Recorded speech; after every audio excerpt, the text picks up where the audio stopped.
Hey guys, what's up? Nico Mendoza po, your lifestyle trader. And right now guys, nandito ako sa airport, sa NAIA. Dahil on the way nga ako sa Europe para doon mag-celebrate ng Christmas and New Year. So habang wala pa yung boarding time ko guys, while waiting, naisip ko, gawa na lang tayo ng content. At gawin natin yung content na marami sa inyo ang may gusto. Which is, paano nga ba mag-trade gamit ng cellphone. So in this video, ituturo ko sa inyo step by step kung paano kayo makakapag-trade gamit lang yung inyong cellphone. At syempre, kailangan mo na internet. Okay, sige, tara, step by step. So unang-una, kailangan mo ng trading account. So syempre, para magkaroon ka ng trading account, kailangan mo gumamit ng broker. So ang broker na ginagamit ko ay XM. So all you need to do is to go to xm.com at pupunta ka sa website na to. And then, click mo yung register or create an account para makapag-create ka ng sarili mong account. And then madali lang yan. Ilalagay mo lang yung bansa kung saan ka nakatira, and then yung email address na gagamitin mo, and then mag-create ka lang ng sarili mong password. And then wag mo kakalimutan yung partner code. Ilagay mo yung partner code natin para connected tayo at may experience mo or may enjoy mo yung mga benefits na nabibigay ko sa mga students ko sa Lifestyle Traders Academy. Ang partner code na gagamitin mo is LTA 100. So once na makapag-create ka na, tuloy-tuloy na yan. I-verify mo lang yung email address mo, ipapasa mo yung ID mo, tsaka proof of address mo. So yun lang, mga basic yan. At pag nakagawa ka na ng XM account mo, merong default yan na isang demo account at isang real account. So yung real account naka MP5 yan, no? So okay na yan. Yan actually yung gagamitin natin, yung MP5 account mo. And then pag verified na yung MP5 account mo o yung XM account mo, pwede ka na mag-deposit. So marami tayong deposit options dito. Merong GCash, merong bank transfer. So for me, ang recommended ko GCash para mabilis. Kasi tatandaan mo ha, pag nag-withdraw ka, kung saan ka nag-deposit, kung ano yung ginamit mo sa deposit, yun din ang gagamitin mo sa withdrawal. Kung nag-deposit ka via GCash, pag nag-withdraw ka, sa GCash din papasok yan, hindi pwede sa iba. So kapag funded na yung account mo, ang gagawin natin, yung trading account mo na MP5 ay ilalagin natin sa cellphone application na MP5. At doon na mangyayari yung mga trading. So tara, punta tayo sa MP5 application. So ito, pinapakita ko sa inyo yung dashboard or yung XM members area ng account ng sister ko. Hindi ko account to. So ito, right now meron na siyang MP5 account at meron na tong fund na $100. So makikita mo dyan, under siya ng real account. So, ayan, nilagyan ko na ng pondo yan. Ang next gagawin niya natin is itong MP5 account na to ay ilalagay natin sa MP5 application ninyo sa phone para doon kasi mangyayari yung trading. Okay? So, punta tayo sa MP5. So, sa App Store or sa Google Play, search mo lang MP5 at lalabas na yung software na to. Okay? Yung application niyan. So since ako, meron na ako nito, kaya hindi ko na kailangan i-download pa. I-open ko na lang siya. Alright, so right now, dito na tayo sa MP5 application. So, syempre, wala pang laman. So, click mo yung Get Started. And then, dito, by the way, ang gamit ko is Android. Android to. Naka-Samsung Galaxy Fold ako. Yes.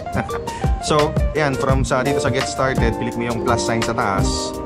I-click mo yung broker, no? Natin. So, for example, ang una mong hanapin dito is yung server. So, balik tayo sa account niyang kapatid ko. Okay, click mo itong kulay blue na bilog. Okay, and then click mo yung account information. Ito yung ating server. Okay, XM Global MT54. Iba-iba yan ha. Nagkataon na yun sa sister ko, ito yung nabigay. Pero sa'yo, malamang sa malamang, malaki yung chance na iba yun sa'yo. So, huwag mo gagayahin to. Okay, balik tayo sa MT5. And then, i-paste mo dito yan sa taas. Yan, okay. And then, pili mo yung XM Global Limited. And then, makikita mo dyan, andito na, yung XM Global 4. Okay? And then, next naman, kopyahin mo yung MT-ID. Ito. Yan. Okay? Balik tayo sa MT5. Ilagay mo yun sa login. And then, yung ginawa mong password. So, ayan. Kita mo, nakalagin na yung sa account ng sister ko. Meron na siyang $100 nga dyan. Okay? So, isa-isay natin yung mga buttons dito. Yung codes sa baba, yan. Dito makikita yung mga pwede mong i-trade. Okay, so ngayon, marami dyan. Ito most dito hindi natin kailangan yan. Una, i-add muna natin yung i-trade natin. In my case, ang palagi kong tinitrade ay gold. Search mo lang gold, click mo yung gold, mapupunta na siya dun sa quotes na sa baba. Okay, ngayon, open natin yung chart ng gold, click mo yung chart, and then makikita mo na ngayon yung chart ng gold. Okay, add pa natin isa. Isa pa tina-trade ko is Bitcoin, BTC USD. Yan, okay? At nandito na siya sa baba. Click mo yung chart. And, ayan, okay? So, ginagawa ko yung video na to Sabado. So, umaandar yung market. Yung gold, wala, sarado kasi nga Sabado ngayon, okay? Ngayon, tatanggalin natin yung iba na hindi natin kailangan. Click mo lang yung pins sa taas. And then, click mo yung trash pin sa taas. Okay, click mo lahat ng mga hindi mo kailangan para mabura. Okay, yan. So, ngayon natira yung gold tsaka Bitcoin na lang. Okay, so tanggalin mo yung mga hindi kailangan kasi pampagulo lang yan eh. Ngayon, click mo yung chart sa baba para makita mo yung chart. Okay? Ngayon, kung mapapansin mo, may mga nakalagay na akong indicator dyan. Okay? So, para makapaglagay ka ng indicator, kung kailangan mo na ng indicator, click mo lang yung chart, lalabas yung bilog na yan, click mo yung, ito yung nasa gitna ng baba. Okay, yung parang letter S na mayroong stick sa gitna. Click mo yan, and then ito na. Okay, so kung gusto mo magdagdag ng indicator dito, click mo lang yung F+. And then, pipiliin mo na yung gusto mong indicator. Okay? Pero, kailangan make sure na yung gagamitin mong indicator ay kabisado mo at alam mo kung paano gagamitin. In my case, ang ginagamit ko lang is EMA at saka RSI. Kung hindi mo pa alam yan, may ibang video tayo para dyan. Okay? Which is kailangan mo pag-aralan yan. Okay, now, click mo yung trade sa baba, sa gitna. And then, dito mo makikita yung current balance mo, equity, and free margin. At pag nag-enter ka ng trade, dyan lalabas yung mga trades na ginawa mo. Okay, dito lalabas dyan yung mga trades na ginawa mo. Okay, and then click mo yung history. Dito naman lalabas yung mga naging profit mo at saka losses. Lahat ng gagawin mong trades, dyan magre-reflect. Okay, so yan lang so far ang kailangan mong malaman. Ayun lang yung navigation natin sa MT5. Now, paano ba mag-enter ng trade? Paano mag-close ng trade? Paano maglagay ng SL? Paano maglagay ng TP? Yun ang nagsabi papakita. Now, chart tayo. Okay? Ito ngayon yung Bitcoin. Mag-enter tayo ng trade. Okay, ngayon, paano ba ako nag-trade nito? Okay?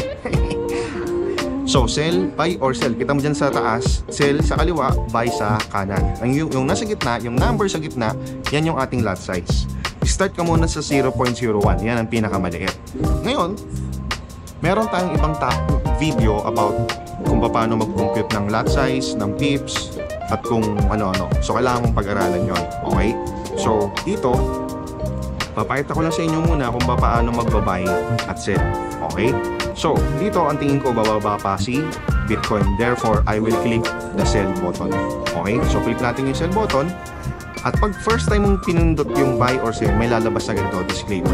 Click mo lang yung I accept these terms and conditions, and then okay, and then pindutin mo ulit yung sell. Yan! Boom! May trade na tayo. Click mo yung trade, ayan na, lumalabas na, gumagalaw na. Okay? So, ang next gagawin mo is maglalagay ka ng SL at TP. Ano ba yung TP? Ito yung price or ang TP is take profit. Ito yung price sa pag tinamaan, profit ka. Yung SL is stop loss. Ito yung price sa pag tinamaan, talo ka. The question is, magkano ba yung willing kang ipatalo? Yung pag natalo ka, hindi ka iiyak. Okay? So, kailangan yun, no? Kasi pag hindi ka naglagay ng stop loss, chances are, hindi tatagal, masusunog lang yung buong kapital mo. So, yung SL or stop loss, ito yung protection mo. Kung baga sa kotse, ito yung seatbelt. Pag bumanggaman, hindi ka lalabas ng windshield. Okay? Hindi ka tatalsik. So, ganun siya. And then yung take profit, maglalagay ka niyan para hindi ka maging greedy. So, dapat strategic din yung paglalagay mo ng stop loss at saka ng take profit. So, dapat talaga meron kang solid na strategy. Okay? Which is yun yung matututunan mo sa mga courses, sa YouTube, at kung saan-saan pa. At dito sa aking YouTube channel, no, may mga binibigay din ako mga trading strategy yan. Kaya make sure na mag-subscribe ka. Okay? O, click mo na ngayon. Sige na. Ano, nakalik mo na yung subscribe, tsaka yung bell. Pindutin mo na yung bell. Okay? So, sa mga susunod na mga content ko, gagawa pa ako ng mga ganitong klase. Gusto mo yung mga ganitong klase? O, make sure na naka-subscribe ka na. Now, okay, paano mo lalagyan ng SL tsaka TP to? Tap and hold the trade. Lalabas ngayon to. Click mo yung modify. And then, makita mo dyan, di ba? SL tsaka TP. O, SL, lalagyan mo dyan yung price na kung saan yung stop loss. Pag tinamaan, talo ka. Yung TP, pag tinamaan, panalo ka. Now, balik muna tayo sa chart, no? ang ginawa kong trade ay sell. Ibig sabihin, kailangan bumaba yung market para tayo ay manalo. Pag pinindot ko naman yung buy, kailangan yung market ay umangat para tayo ay panalo. Ganun lang kasimple. Sell, baba. Buy, taas. Gets? Sulat mo yan. Comment mo nga sa baba yun. Sell, baba. Buy, taas. Okay, so ganun siya. So kailangan bumaba itong si Bitcoin para tayo ay mag-profit. Now, ulit tayo sa trade. Top and hold. Nag-sell tayo sa presyong 97,235.31. Let's say, pag umabot yung price, pag umangat yung price sa presyong 97,500, okay, doon natin i-accept na talo na tayo. Okay? Let's say, tapos pagka bumaba naman siya sa presyong 97,000 or 96,500 o sabihin na natin 96,800, okay, panalo tayo. Okay, so ganun gagawin natin muna ha. So pag ang SL natin is 97,500, ang ating take profit is 96,800. Click mo yung modify. Yan, okay na. So pag pumunta ka sa chart ulit, makikita mo mayroon ng marka. Meron ng marka. So makapansin mo, yung gray na line sa taas, yan yung SL, yung gray na line sa baba is TP. So, makapansin mo na mas malaki yung take profit kaysa sa SL, ganyan dapat. Kailangan mas malaki yung ipapanalo mo kaysa sa ipapatalo mo. Kadalasan kasi sa mga newbie traders, baliktad yung nangyayari. Mas malaki yung talo kaysa sa panalo sana. So, in the long run, hindi siya profitable, hindi siya magandang practice. Okay? So, ganoon lang kasimple. Okay? So, tingnan natin mamaya kung ano magiging resulta nito, kung makakapag-profit ba to or hindi. So, mukhang narinig ko na yung aming boarding time, no? Natawag na ako ng aeroplano. So, tingnan natin ito mamaya kung ano magiging resulta. Okay? Sige. So, actually, while waiting sa ating resulta ng trade, no, make sure na after mo mapanood to mamaya, panoorin mo yung iba natin mga content sa YouTube na educational, of course. And also, marami akong pinakita dyan na pwede mong magamit on the side para kumikita ka, especially nang wala kang ginagawa. And also, always consider na sa trading, there's always a risk of losing money. So make sure na kung gagawin mo man yung tinuturo ko ngayon sa'yo, yung ipupondo mo or yung i-deposit mong pera ay something na sobra mo lang. Dapat yung extra mo lang. Na yung tipong kung matalo man ay ayos lang. Okay? Yung di ka iiyak, hindi ka sisira ng buhay mo, dapat ganon yung mindset mo. Yung sobra lang muna. Kasi, tandaan mo, newbie ka pa lang. Huwag mo muna asahan to na ito na yung bubuhay sa'yo habang buhay. Ano na, newbie ka pa lang. So, make sure na yung ilagay mo lang muna is maliit lang muna at something, yung amount na hindi naman ikasasama ng loob mo or ikasisira ng buhay mo. And, most especially, huwag kang maglalagay ng perang hindi mo pera. Meaning to say, huwag kang uutang para lang magawa to or what. Okay? So, gano'n lang. Lagi mo tatandaan yan. Alright? Kasi anytime pwede kang matalo, anytime pwede kang manalo. Alright? Ang priority mo as a newbie is pag-aralan. Pag-aralan, pag-aralan. And practice, practice, practice. Okay? So, sige. Ilang muna sa ngayon. And guys, nandito na ako sa Abu Dhabi Airport, no? Sa Zayed International Airport. And, chinek ko yung ating trade. Ito, pakita ko sa inyo. Boom! Kita mo? Na-loss yung ating trade. Okay, ngayon makikita natin yung trade sa history. Okay, pero kaso lumipas na ang isang araw kasi the next day na, one day after na akong dumating dito. So, tingnan natin yung history, custom period, piliin natin yung Saturday. So, ito yung trade natin, no? Before ako umalis o before ako mag-board dun sa Pilipinas. So, natalo tayo ng negative 2.66 US dollars. Yan. So, kita mo sa kaliwa, merong pula na line. Ibig sabihin, tinamaan yung ating stop loss order. So, balik tayo sa chart, papakita ko sa yung trade natin. Ayun, no?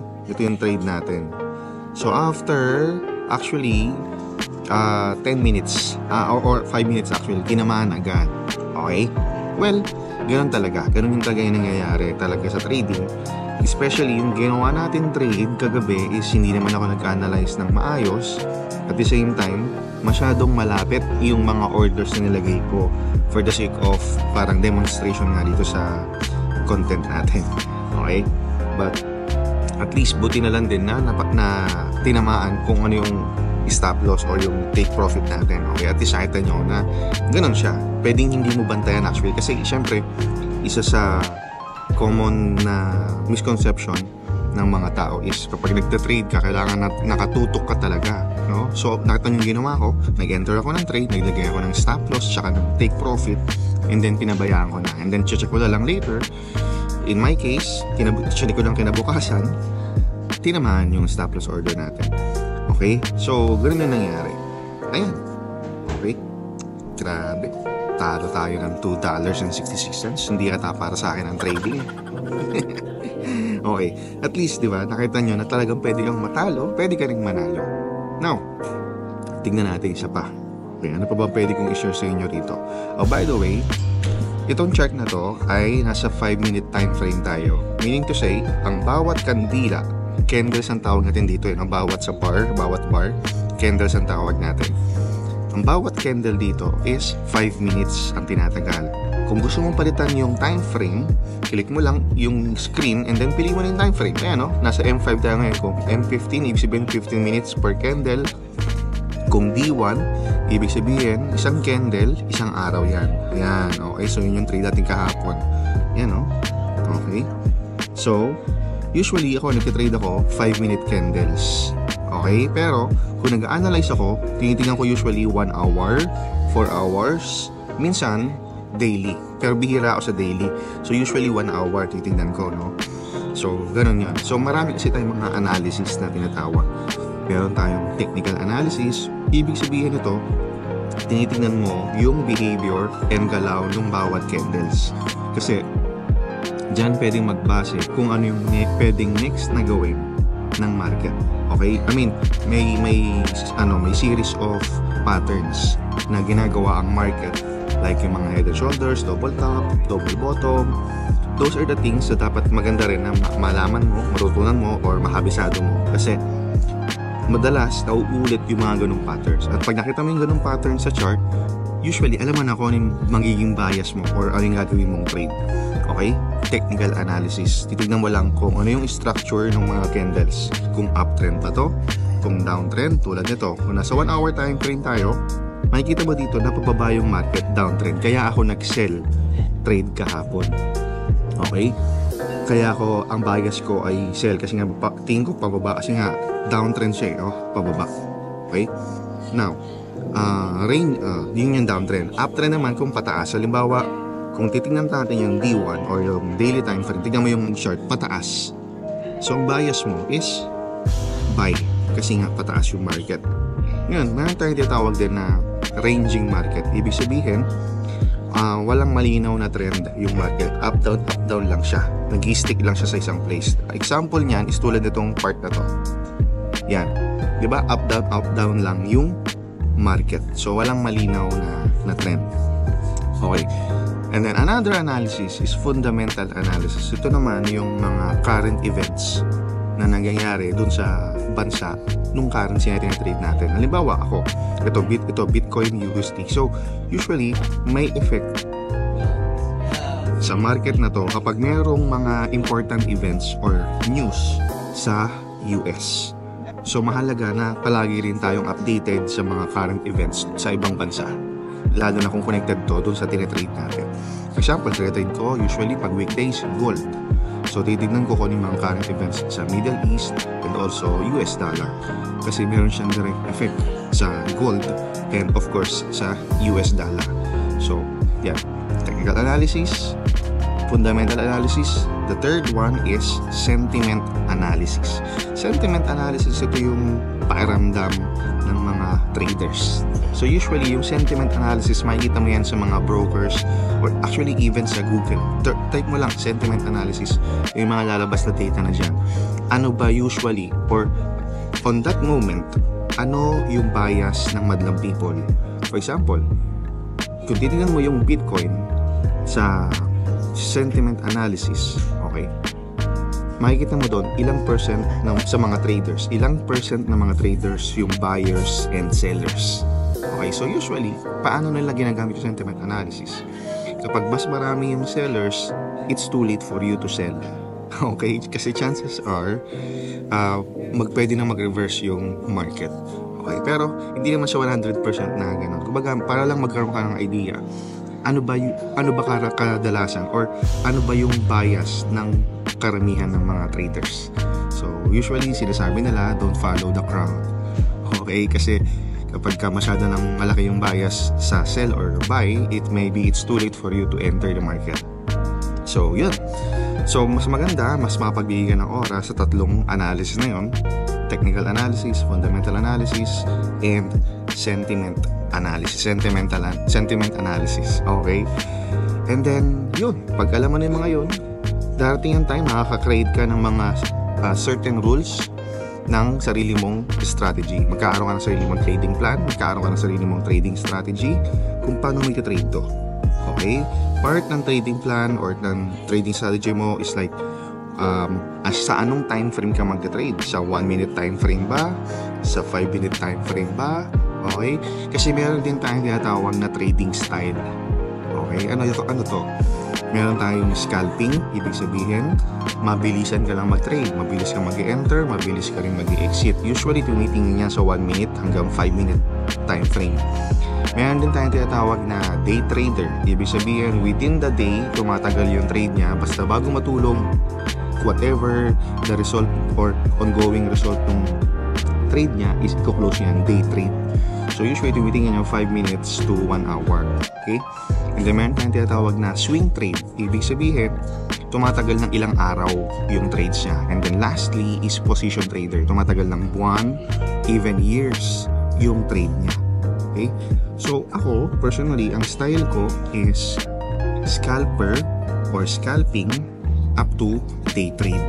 Kasi ako, personally, ayokong tumatagal ng overnight yung trade ko. Okay? Kasi ayoko nang nakatutok. Kasi syempre, trading is part of my life. I mean, parte yan ng buhay ko, pero hindi yan yung pinakabuhay ko. Nangigets mo? Ang isa sa nagiging kamalian ng mga, especially ng mga newbie traders, pagka sa simula kasi nakaka-addict, so chances are buong maghapon ka nakabantay sa cellphone mo, sa chart mo, binabantayan mo. So it's not healthy. It's stressful and nakaka-burnout talaga pagka gano'n, no?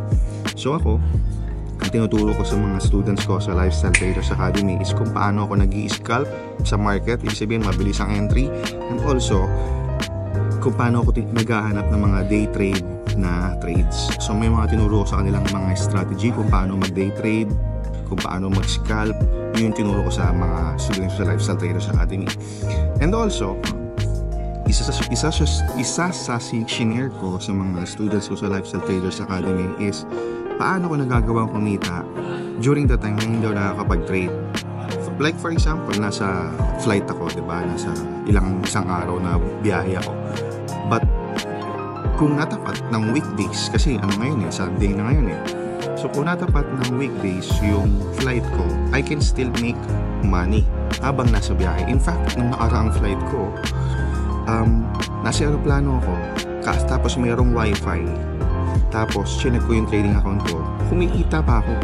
Ganun kaganda yung opportunity na meron dito sa trading. Now, ang tinutukoy ko is yung LTA Gold Algo. Ito yung software na ginagamit ko para mag-trade on my behalf. Actually, yung strategy ng LTA Gold Algo is yung strategy ko. Yung strategy ko, kinonvert ko into a program na siyang magka-trade kahit wala ako. Mag-automatic siyang magka-trade. Na-automate ko yung trading ko. Nagets mo? I'll show you an example. So, right now, andito ako ngayon sa MT4 application naman to. Dito, makikita mo dyan, Mendoza Real. Okay, Real account. So, ito yung account ko na ginagamitan ko ng LTA Gold Algo. Ang capital ko dito is $5,000. Makikita mo dyan, right now, ang balance niya is $5,416. Tingnan natin yung history. Okay, so yan. Okay. Ngayon, tignan natin yung performance ng LTA Gold Algo na to ngayong buwan ng December. So, custom period, piliin natin from December 1 until today. Today is December 22 ngayon, di ba? Okay, December 22, yan. Ayun, makikita mo dyan na nag-profit siya ng 1,850. Okay, tapos napag-withdraw rin ako dyan ng $2,000 this month. Okay, kasama dyan yung ilang profit ng November. Okay? Now, pag chinlik mo yung isang trade, makikita mo dyan na hindi ako yung nag-trade. Ang nag-trade is LTA Gold Algo 6. Yan yung nag-trade, hindi ako. So, imagine that. Passive income. Kumita ako ng 1,150 or nakapag-withdraw ko ng $2,000 na hindi naman ako yung nag-trade. Si Algo 6 standard or si LTA Gold Algo ang nag-trade on my behalf. So, kaya yun. Kaya minsan kahit wala akong trade, ayos lang kasi meron naman akong LTA Gold Algo na siyang bahalang mag-trade para sa akin. Actually, marami na akong ginawang content about this. Maganda if you can also review it sa aking YouTube channel para magkaroon ko pa ng deeper idea about LTA Gold Algo. Now, balik tayo dun sa manual trading, dun sa MT5. Kung iisipin mo, madali lang naman yung trading kasi buy, sell lang naman siya, di ba? Pero, kailangan mong maintindihan na kung gusto mong tumagal sa market, kailangan palagi mo rin iisipin yung risk management mo. Ang trading, it's not about palakihan agad. No? Sa simula, kailangan talaga iisipin mo dyan kung paano ka tatagal. Marami ding traders dito ang natatalo ng malaki simply because mas inuuna na lang kumita agad. I mean, lahat naman tayo gustong kumita agad, di ba? But the thing is, nagtitrade tayo agad nang kulang pa yung kaalaman natin. Kaya chances are, doon na tayo sa market natututo. Natututo tayo mula sa mga pagkakamali natin. And guilty ako dyan. Isa ako sa produkto ng lahat ng mga pagkakamali ng traders sa trading. Nagawa ko na talaga. Kaya kung pinapanood yung video na to, maswerte ka, at least na-inform kita. Possible, pwede mong maiwasan yung mga pagkakamaling nagawa ko sa trading ko. So kanina nasabi ko sa yung mga dapat kong pag-aralan, yung mga technical analysis, fundamental analysis, sentiment analysis, at kailangan mo ring ma-discover kung anong trading style ang gusto mo para sa sarili mo o ano yung trading style na fit sa'yo, fit sa lifestyle mo. Scalping ba? Mabilisan ka lang ba? Day trader ba within the day? Swing trade? Ilang araw hanggang isang linggo or ilang linggo? Or position trader? Kasi depende rin yan sa trading style mo. Nakasalalay din dyan yung magiging capital mo. Siyempre, kung position trader ka, pang matagalan yung trade mo, kailangan din talaga na mas maganda if mas malaki yung capital mo. And also, napaka-importante sa risk management. Yung stop loss, tsaka take profit, ganun. Okay? So, ngayon, ang una na kasi, ang ginawa natin kasi kahapon is nag-sell. Now, ano naman kaya ang itsura kung tayo ay magbabay? So, for the sake of demonstration, papakita ko sa iyo yun. Lagay tayo ng buy trade. Okay? Click mo yan, buy. And then, boom! Ayan na, mayroon na tayong buy trade. Okay? So, ito. Sana naman, ito ay konting mag-profit. Now, let's say, nakabantay ka. At nakatuto ka talaga dito. Meaning to say, ayaw mong maglagay ng stop loss or take profit. Pwede ba yun, Nico? Yes, pwede. Pero make sure nga, nakabantay ka at pwede mo naman siya kasing i-manual close. Okay? Tulad dito. Tignan natin kung makapag-manual close tayo rito. Pero hindi gumagalaw yung market. Ayan, gumagalaw na nga. Okay, ayan. Okay. So, paano ba mag-manual close dito? Tap and hold lang ulit yung trade and then close mo lang yung close position. Okay? Ngayon, if running profit na yung trade mo, pwede ring protektahan mo yung profit para hindi na matalo. Tap and hold, and then click mo yung modify, and then sa stop loss, ilagay mo dyan yung presyong pag tinamaan, profit pa rin. Okay? Para hindi na mawala yung profit sa'yo. Okay? So, ganun siya. Now, paano nga ba pagka manual close natin to? Tignan natin kung aabot ba to na magkukulay blue. At isa pa pala sa pinaka-importante mong magamay or makabisado, napaka-importante, is yung lot size. Makikita mo, ito yung lot size na ginagamit ko, 0.01. Yan ang pinakamaliit na lot size. So, as a beginner, mahalaga na yan muna ang gamitin mo, maliit lang muna hanggang sa magamay mo. And then, pwede mo nang i-adjust yan kapag mas alam mo na yung ginagawa mo. Tulad yan, okay, yan o, kulay blue na siya, ibig sabihin running profit na. Now, paano ba mag-manual close? Close na natin to para makita mo kung paano mag-manual close. Kaso nag-red ulit. So, wala. Okay, mamaya ulit. Now, isa sa importanteng gawin mo rito is, syempre rin, napaka-importante aspeto ng trading is yung trading psychology. yung mindset mo sa trading. Okay? Ano bang nararamdaman mo pag natatalo ka na? Ano bang naiisip mo or nararamdaman mo every time na nakikita mo na lumalaki yung pula? Ikaw ba yung masyadong nai-stress, natataranta, kabado? Those are the things na kailangan mo makontrol, yung emosyon mo.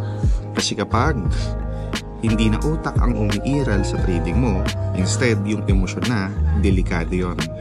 Doon pagka nagiging emotional ka na kasi sa trading mo, doon na nangyayari yung mga unnecessary losses na sana ay naiwasan mo kung na-manage mo ng maayos yung iyong emosyon.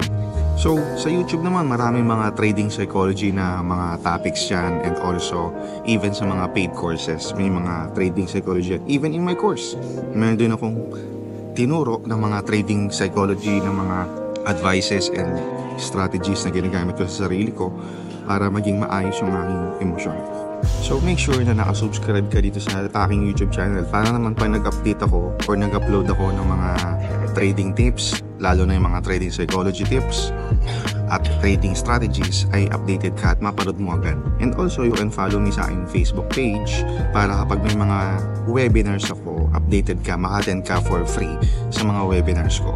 So yan yung aking Facebook page. Make sure na naka-follow ka na and message mo yung aking admin dyan sa Facebook page. Lagi mo tandaan, I will never message you first. Wala akong dahilan para kamustahin ka or i-chat ka. Kasi guys, marami na tayong mga poster dyan. So, ingat-ingat tayo. Okay? Abangan mo na lang yung mga next content natin para doon ako makapagbigay ng ibang mga advices pa. I hope na may natutunan ka sa video na to, and maybe sa next content, withdrawal naman na papakita ko sa'yo kung paano makapag-withdraw at kung gaano kabilis o katagal bago pumasok sa bank account mo yung perang i-withdraw mo sa trading. So kung tinapos mo yung video na to hanggang sa part na to, comment mo sa baba profit para malaman ko kung tinapos mo yung video na to. Okay? And also, kung meron ka pang oras, panoorin mo to. Copy trading. Kokopya ka sa trades ng mga profitable traders. Tinuro ko dyan kung paano mo siya gagawin. At kung gusto mong kumopya sa akin, sa mga trades ko, dyan mo rin mapapanood. Okay? So paano? Comment mo sa baba. Copy trade para malaman ko kung pinanood mo tong copy trade video natin. So paano? Kita-kits dito sa copy trading tutorial video natin. Ciao!